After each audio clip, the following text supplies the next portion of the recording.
हरियाणा में मुख्यमंत्री योगी आदित्यनाथ चुनाव प्रचार कर रहे हैं, क्या कह रहे हैं सुनते हैं। जातिवाद का हो, क्षेत्रवाद का हो, भाषावाद का हो या परिवारवाद का, ये जितनी भी समस्याएं की हैं, ये कांग्रेस ने की है। जो कांग्रेस समस्या दे रही हो देश को, बहनों और भाइयों, जब ये देश आज प्रधानमंत्री मोदी जी के नेतृत्व में एक भारत श्रेष्ठ भारत की परिकल्पना को साकार करने के लिए आगे बढ़ रहा है, उन स्थितियों में हमें इस कांग्रेस को जो समस्या का नाम है, इसको स्वीकार नहीं करना चाहिए, इसको बर्दाश्त नहीं करना चाहिए। ये लोग लड़ाएंगे आपस में।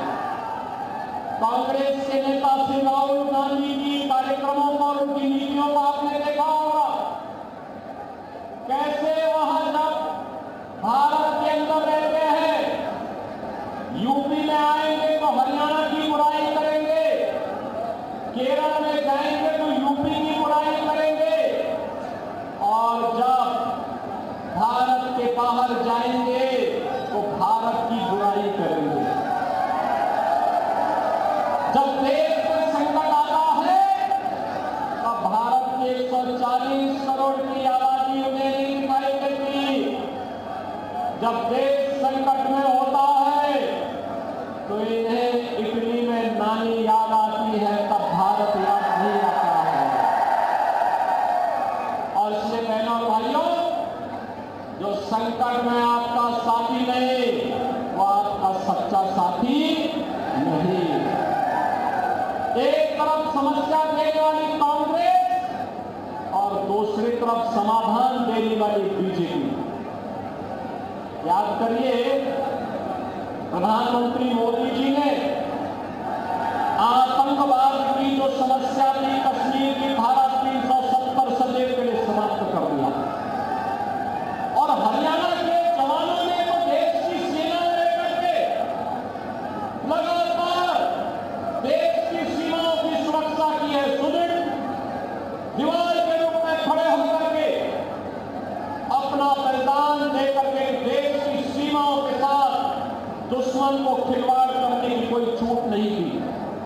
ये हरियाणा, जिसका अपना गौरवशाली इतिहास हो, वहां के नौजवानों को इस बात को समझना होगा कि कांग्रेस के लड़ाने वाली, बांटने वाली रणनीति ये देश के हित में नहीं है, युवाओं के हित में नहीं है। मोदी जी ने 2014 में आने के बाद एक ही नारा दिया था, और वह नारा दिया था जब उन्हें पत्रकारों ने पूछा कि देश के विकास के लिए आपका रोडमैप क्या है, उन्होंने कहा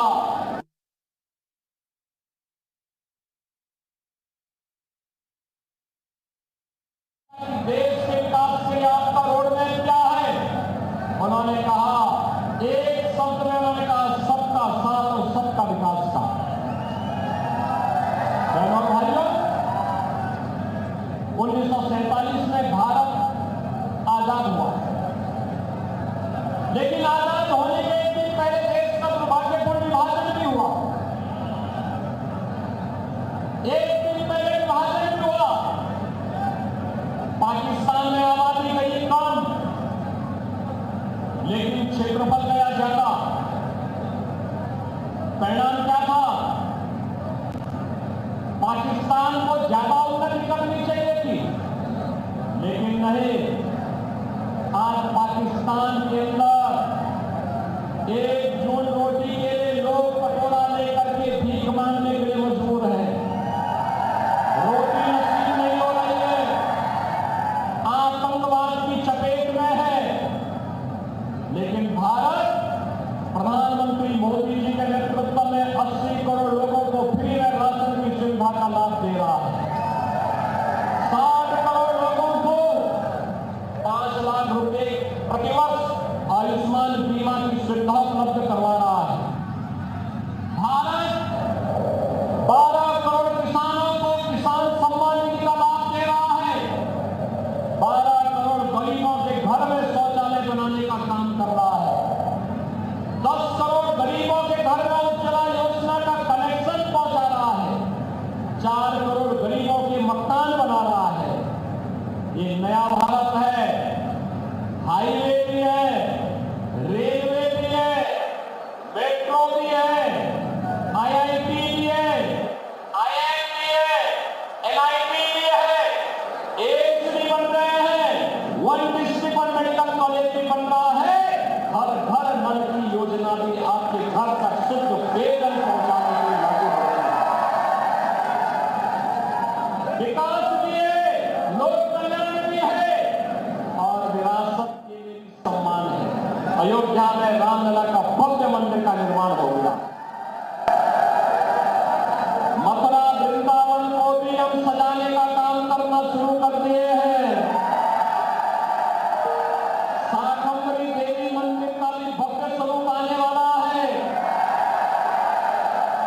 और बहनों और भाइयों, करतारपुर साहिब में भी अगर आप जाएंगे, कॉरिडोर का निर्माण हो चुका है, ये भी हो चुका है।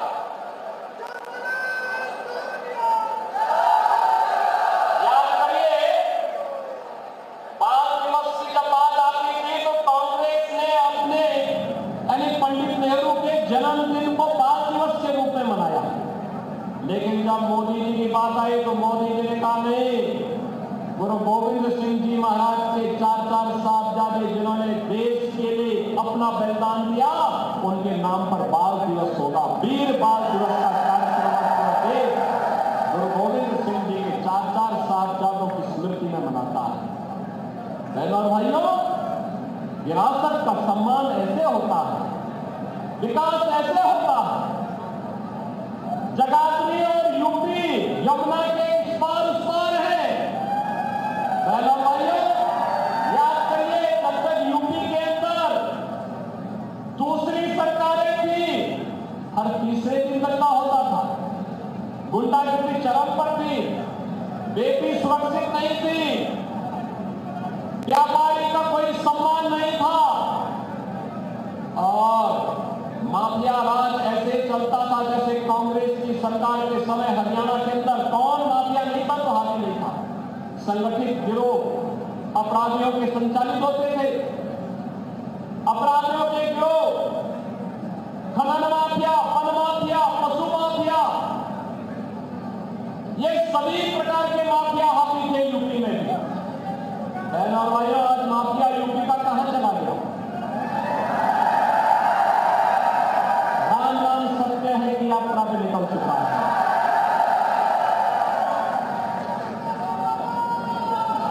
बहनों और भाइयों, 7.5 वर्ष में कोई दंगा यूपी में नहीं हुआ।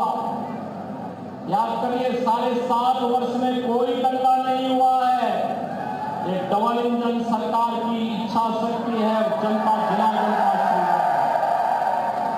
जो लोग कहते थे कि अयोध्या में अगर राम मंदिर का निर्माण होगा तो खून की नदियां बहेंगी, खून की नदियां तो नहीं बही, एक मच्छर भी नहीं मरा है। अयोध्या में राम मंदिर का निर्माण होगा। और इसलिए मैं आपसे कहने जा रहा हूं, ये चुनाव नहीं है, लोकतंत्र का ये महापर्व हरियाणा को बनाने का, देश को बनाने का पर्व है।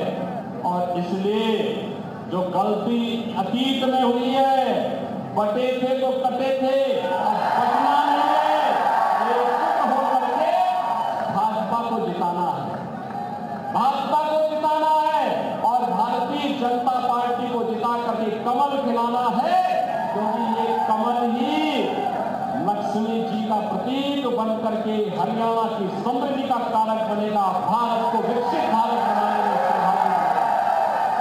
आप सबसे मेरी अपील, 5 अक्टूबर को नवरात्रि की तीसरी तिथि होगी।